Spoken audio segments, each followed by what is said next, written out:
Today I'm going to be reviewing both of these hand creams to tell you what I like and don't like about each one of them and which one is ultimately that I think is the best. So this one right over here, you'll see here, this is by Ilion. I think that's how you explain it. This one has a pump. You're going to get 11 ounces on this right over here.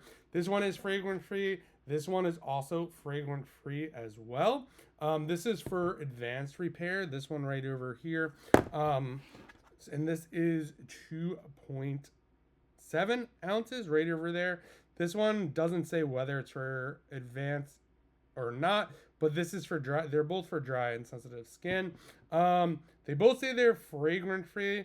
I would say that's kind of true. I would say this one definitely has a little scent to it, which is fine. It's not a huge one, but kind of a no-go for me. This one is super no smell whatsoever.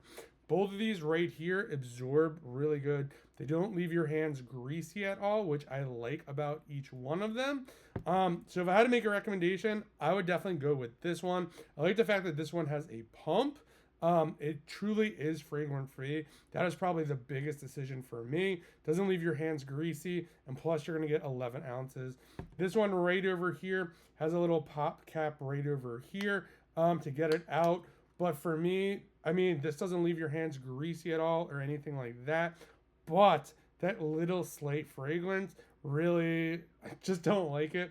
So if you don't mind the fragrance, this one works decent, pretty good. This one also works really good, but it does not have that fragrance. So I like this one over this one, but both work really well. For me, it just really comes down to the fragrance free, and this one is more fragrance free.